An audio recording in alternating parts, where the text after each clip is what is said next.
Good morning students. आज हम यहाँ पे एक बहुत सिंपल सा बेसिक सा एनसीईआरटी का टॉपिक पढ़ने आए हैं, डेट इज डबल सर्कुलेशन।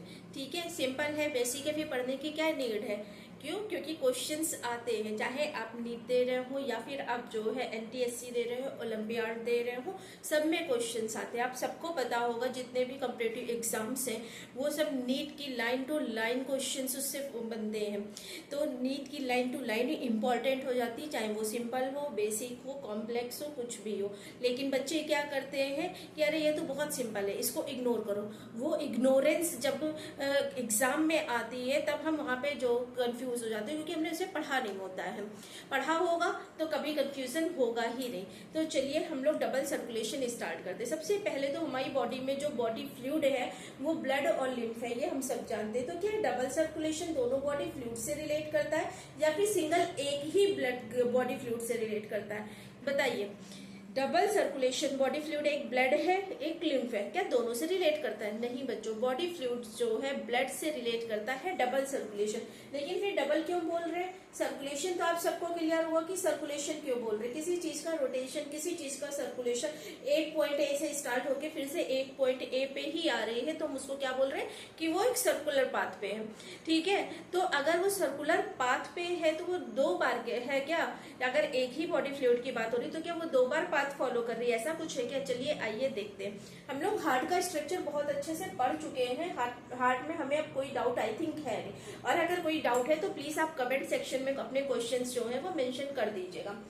ये अगर हम सपोज सेट कि हमारा हार्ट का स्ट्रक्चर है, मैं हार्ट का स्ट्रक्चर आप लोगों को करा चुकी हूँ, इसलिए मैं दोबारा बना के आपको और अपना टाइम वेस्ट नहीं कर रही हूँ। ठीक है, इसमें 4 चैम्बर होते हैं, हम सबको पता है कि 4 चैम्बर होते हैं। अपर मोस्ट चैम्बर को एट्रियम बोलेंगे, लोअर मोस्ट वेंट्रिकल है, right atrium, left atrium, right ventricle, left ventricle. ये जनरल रिप्रेजेंटेशन है हार्ट की। हार्ट क्या करता है? पंप करता है। क्यों पंप करता है? उसके पास ऐसी कौन सी मसल्स होती है? कार्डियक मसल्स अवेलेबल होती है जो कॉन्टिन्यूअस कॉन्ट्रेक्शन एंड रिलैक्सेशन करती है, जिसके थ्रू जो है हार्ट एक पंपिंग ऑर्गन बनता है।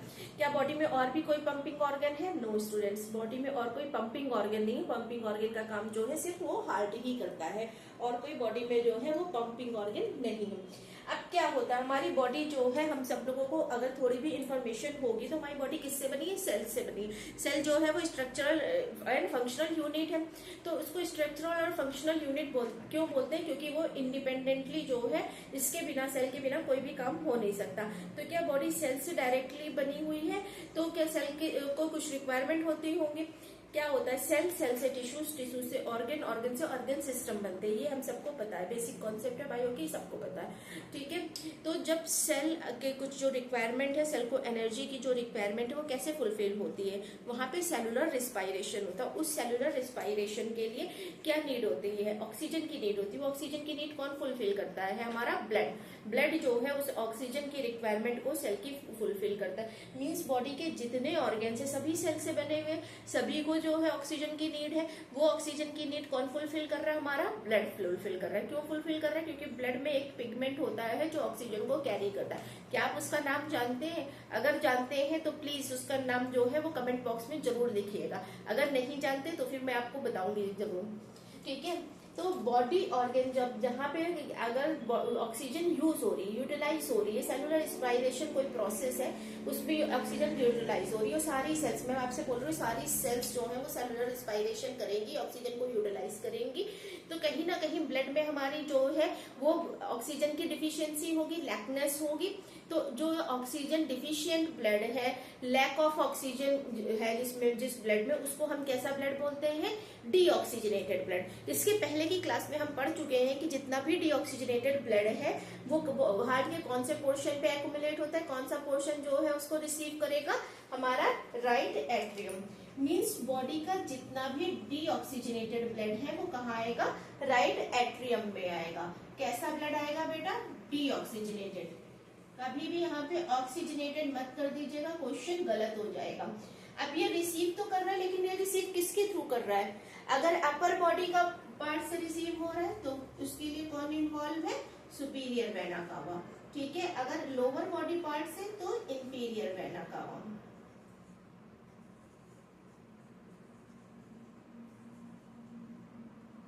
ठीक है, लेकिन क्या हार्ट खुद भी तो एक ऑर्गन, उसे ऑक्सीजन की रिक्वायरमेंट नहीं होती है, तो उसका ब्लड कहाँ से, वो भी तो डीऑक्सीजनेटेड होता होगा, तो उसका ब्लड किसके थ्रू आएगा, हमने पढ़ा है कोरोनरी साइनस, कोरोनरी वेन, तो कोरोनरी वेन के थ्रू जो है वो आएगा।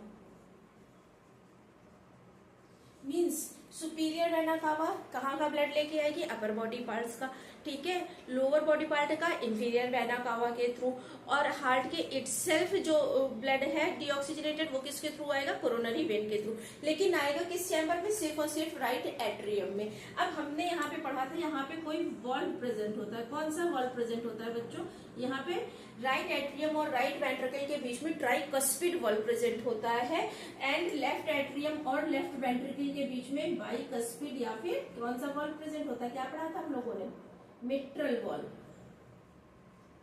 राइट। तो यहाँ पे बाइकस्पिड और यहाँ पे ट्राइकस्पिड वॉल्व प्रेजेंट होता है। जब डीऑक्सीजनेटेड ब्लड पूरी बॉडी का जो है वो हार्ट ने रिसीव कर लिया, उसके बाद क्या होगा, राइट एट्रियम में कॉन्ट्रैक्शन होगा, ये ब्लड किस साइड आएगा हमारा, ये ब्लड जो है वो इस साइड मूव करेगा, कहाँ मूव करेगा, हमारे वेंट्रिकल्स में मूव करेगा। अब वेंट्रिकल क्या जो है वो डीऑक्सीजनेटेड ब्लड को ऑक्सीजन में कन्वर्ट कर सकती है क्या, वेंट्रिकल्स के पास ऐसी कोई पावर है, नहीं है। किसके पास, कौन से बॉडी ऑर्गन के पास ये पावर है, जो जहाँ पे गैसियस एक्सचेंज होता है, जहाँ पे डीऑक्सीजनेटेड ब्लड जो है वो ऑक्सीजन में कन्वर्ट हो सकता है, कौन सा ऐसा ऑर्गन है, वो ऑर्गन है हमारी बॉडी का लंग्स, ठीक है। तो लंग्स जो है वहां पे क्या होता है, ऑक्सीजन एंड कार्बन डाइऑक्साइड का एक्सचेंज होगा, मीन्स यहाँ से वेंट्रिकल से जो है वो ब्लड कहाँ जाएगा, हमारे लंग्स में जाएगा। कैसा ब्लड जाएगा बेटा, डीऑक्सीजनेटेड, अभी ये ऑक्सीजनेटेड नहीं हुआ है, आपको ये डीऑक्सीजनेटेड ब्लड लंग्स में जा रहा है, किसके थ्रू जाएगा, किसके थ्रू हार्ट रिसीव कर रहा है, ये तो हमने पढ़ दिया, superior, inferior and coronary when, लेकिन जब वो हार्ट को लीव करेगा, लंग्स में जाएगा, टुवर्ड्स लंग्स आएगा, तब वो किसके थ्रू जाएगा। हम सबको पता है जितनी भी आर्टरीज है वो कैसा ब्लड कैरी करती है, ऑक्सीजनेटेड ब्लड कैरी करती है, और जितनी भी वेन है वो कैसा ब्लड कैरी करती है, डीऑक्सीजनेटेड ब्लड कैरी करती है। और सबको शायद इतना क्लियर होगा, इतने कंपटीशन देते देते आप सबको और मुझे भी ये आइडिया हो गया है कि एक्सेप्शन से ही सबसे ज्यादा क्वेश्चंस भी बनते हैं। एक्सेप्शन साइंस में जहां जहां एक्सेप्शंस है वहां वहां क्वेश्चंस है। तो अगर मैं बोल रही हूँ कि जो आर्टरी है वो कैसा ब्लड कैरी कर रही है, ऑक्सीजनेटेड, वेन्स जो है वो कैसा कर रही है, डीऑक्सीजनेटेड, लेकिन अगर यहाँ पे कोई एक्सेप्शनल होगा तो इट मीन्स क्या है कि वो अपने आप में एक क्वेश्चन है, ठीक है। तो वेंट्रिकल से लंग्स में किसके थ्रू जाएगा बेटा, पल्मोनरी आर्टरी। पल्मोनरी आर्टरी सिर्फ एक ऐसी आर्टरी है जो कैसा ब्लड कैरी करती है, हमारा deoxygenated blood, deoxygenated blood carry करती है, इसलिए इससे क्वेश्चंस बनते हैं।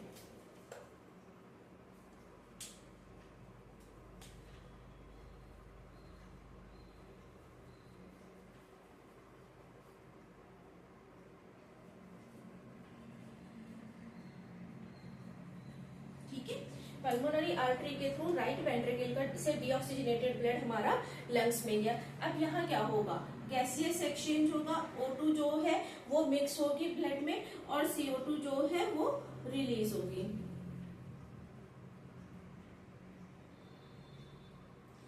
अगर O2 जो है वो ब्लड में आ रही है तो अब ये ब्लड डीऑक्सीजनेटेड रहेगा कि ऑक्सीजनेटेड हो जाएगा, O2 मिक्स हो रही है, CO2 जो है वो रिलीज हो रही है एटमॉस्फेयर में, गैसियस एक्सचेंज होता है, ये सबको पता होगा ना। तो गैसियस एक्सचेंज में क्या हो रहा है, कार्बन डाइऑक्साइड और ऑक्सीजन का एक्सचेंज हो रहा है, ऑक्सीजन जो है वो ब्लड में आ रही है, तो क्या अब वो ये डीऑक्सीजनेटेड ब्लड रहेगा, नहीं, अब ये किस में कन्वर्ट हो गया, ऑक्सीजनेटेड ब्लड में कन्वर्ट हो गया। लेकिन अब मुझे ये बताइए, इस ऑक्सीजनेटेड ब्लड की रिक्वायरमेंट जो है वो पूरी बॉडी को है, ठीक है, जितने भी बॉडी की सेल्स है, जितने भी बॉडी ऑर्गन्स है, उनको ऑक्सीजन वाले ब्लड की जरूरत है, ऑक्सीजनेटेड ब्लड की जरूरत है। क्या लंग से डायरेक्ट बेटा उसमें चला जाएगा बॉडी में, या फिर किसी और ऑर्गन के थ्रू जाएगा। मैंने आपको क्या बताया कि पंपिंग ऑर्गन सिर्फ और सिर्फ बॉडी में एक ही है, वो पंपिंग ऑर्गन कौन सा है, हमारा हार्ट। लंग्स के पास उसको गैसियस एक्सचेंज की कैपेसिटी है, वो हार्ट के पास नहीं है, ठीक है, बट हार्ट के पास क्या कैपेसिटी है, पंप करने की, ब्लड को सर्कुलेट करने की पूरी बॉडी में। उसकी मसल्स स्पेशलाइज्ड मसल्स हैं, आपको पता है वहां पे कार्डियक मसल्स होती हैं, जो यूनिक कैरेक्टरिस्टिक है रिलैक्सेशन एंड कॉन्ट्रैक्शन का, वो सिर्फ कार्डियक मसल्स में ही प्रेजेंट है और कहीं नहीं प्रेजेंट है। लेकिन हार्ट के पास वो मसल्स नहीं है जिसके through exchange of gases possible हो, इसलिए डीऑक्सीजनेटेड ब्लड जो हार्ट ने रिसीव किया था पूरी बॉडी का, वो लंग्स में जाएगा, वहां आफ्टर ऑक्सीजनेशन गैसियस एक्सचेंज जो हो जाएगा, उसके बाद बाद वो ऑक्सीजनेटेड ब्लड फिर से कौन रिसीव करेगा, हार्ट रिसीव करेगा। हार्ट का कौन सा चैम्बर रिसीव करेगा, अब ये ब्लड कैसा है, ऑक्सीजनेटेड है, तो ये कौन सा चैम्बर रिसीव करेगा, हमारा लेफ्ट एट्रियम रिसीव करेगा। मींस आफ्टर ऑक्सीजनेशन जो है लंग्स से ब्लड कहाँ पे चला जाएगा, हमारा लेफ्ट एट्रियम में। ये कैसा ब्लड है, ऑक्सीजनेटेड या डीऑक्सीजनेटेड, ऑक्सीजनेटेड ब्लड है, ठीक है। तो ऑक्सीजनेटेड ब्लड कहाँ गया, हमारा लेफ्ट एट्रियम में। जितना ऑक्सीजनेटेड ब्लड था वो लेफ्ट एट्रियम में रिसीव किया, जितना डीऑक्सीजनेटेड ब्लड था वो राइट एट्रियम में रिसीव किया, ठीक है। तो एक सर्कुलेशन आपको समझ में आ रहा है कि हार्ट से एक बार ब्लड ने लीव किया, ठीक है, उसके बाद लंग्स में गया, लंग्स से फिर से हार्ट में आ रहा है। क्या एक पाथ ये बन रहा है, तो क्या हो रहा है, सबसे पहले हार्ट था, हार्ट से कहाँ गया, लंग्स में गया, लंग्स से फिर कहाँ गया, हार्ट में गया। एक सर्कुलेटरी पाथ बन रहा है, एक साइकिल बन रही है। तो एक ये साइकिल समझ में आई आप लोगों को, क्योंकि लंग्स का जो है वो एक और भी नाम होता है पल्मस, ठीक है। पल्मस जो है वो लैटिन में लंग्स को बोलते हैं, इसलिए जो साइकिल हार्ट और लंग्स और हार्ट से रिलेट करती है उसको हम क्या बोलते हैं, पल्मोनरी सर्कुलेशन। पल्मस जो है वो लैटिन में लंग्स को बोलते हैं पल्मस। और जो ये साइकिल फॉर्म हो रही है हार्ट से लंग्स में ब्लड का सर्कुलेशन, फिर लंग्स से आफ्टर ऑक्सीजनेशन फिर से हार्ट में, तो इस साइकिल को हम क्या बोलते हैं, पल्मोनरी सर्कुलेशन। एक सर्कुलेशन हमें क्लियर हो गया, ठीक है। डीऑक्सीजनेटेड ब्लड लंग्स में गया, आफ्टर ऑक्सीजनेशन फिर से वो जो है ऑक्सीजनेटेड ब्लड में कन्वर्ट हुआ, जो फिर से हार्ट में गया। ये एक साइकिल कंप्लीट हुई, एक जिस एक पॉइंट से ए से स्टार्ट हुआ था उसी एक पॉइंट ए पे फिर से चला गया। अब क्या होता है, तो इस यहाँ तक का प्रोसेस आपको ये समझ में आया, ये किसमें आ गया, हमारा पल्मोनरी सर्कुलेशन में, ये पल्मोनरी सर्कुलेशन, ठीक है। अब सेकंड क्या हो रहा है, यहाँ पे हमारा पूरा कौन सा ब्लड एक्यूमुलेट हो गया, ऑक्सीजनेटेड ब्लड। ये ऑक्सीजनेटेड ब्लड बेटा कहाँ जाएगा, लेफ्ट वेंट्रिकल में। लेफ्ट वेंट्रिकल में क्यों जाएगा, क्योंकि लेफ्ट वेंट्रिकल के थ्रू ही ये कहाँ जाएगा, हमारे बॉडी ऑर्गन्स में। कौन किसके थ्रू जाता है, ऑर्डा, ठीक है। तो ऑर्डा के थ्रू पूरा ऑक्सीजनेटेड ब्लड जो है वो कहाँ पे जाएगा, हमारा बॉडी और में जाएगा, मीन्स सारी सेल्स में जाएगा, फिर वो बाद में डिफरेंशिएट होती रहती। तो एक बार बॉडी का डीऑक्सीजनेटेड ब्लड हार्ट ने रिसीव किया, आफ्टर ऑक्सीजनेशन फिर से हार्ट से लीव करके फिर में बॉडी में गया, तो एक ये सर्कुलेटरी पाथ बन रहा है। तो ये क्या सेकेंड सर्कुलेटरी पाथ हो गया।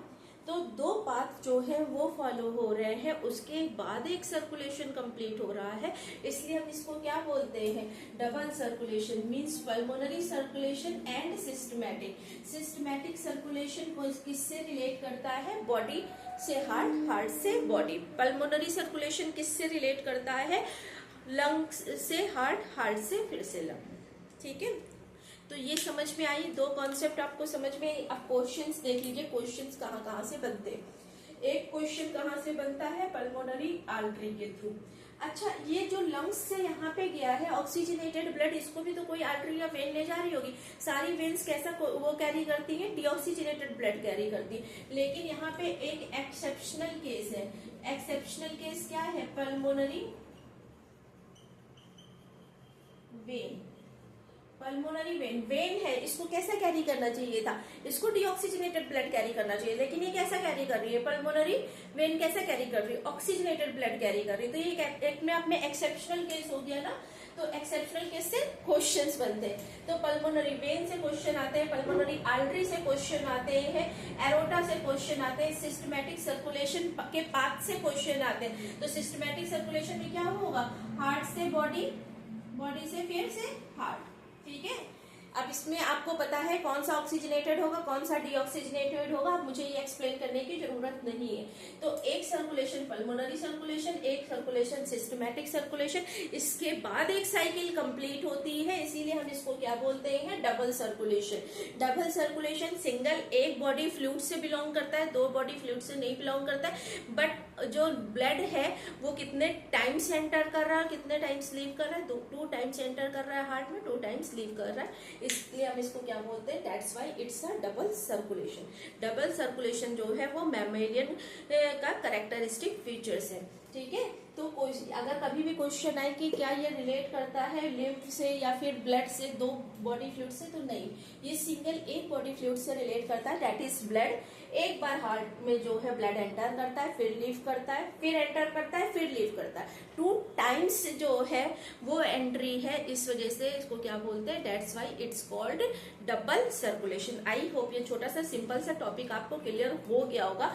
ये नाम जरूर याद रखिएगा, सुपीरियर, इंफीरियर, कोरोनरी, ठीक है, और pulmonary circulation, systematic circulation, aorta, ठीक है, और एक्सेप्शनल केसेस, ये जरूर याद रखिएगा इस टॉपिक से। इसके अलावा इस टॉपिक से और कोई भी क्वेश्चन नहीं बनता है, ठीक है।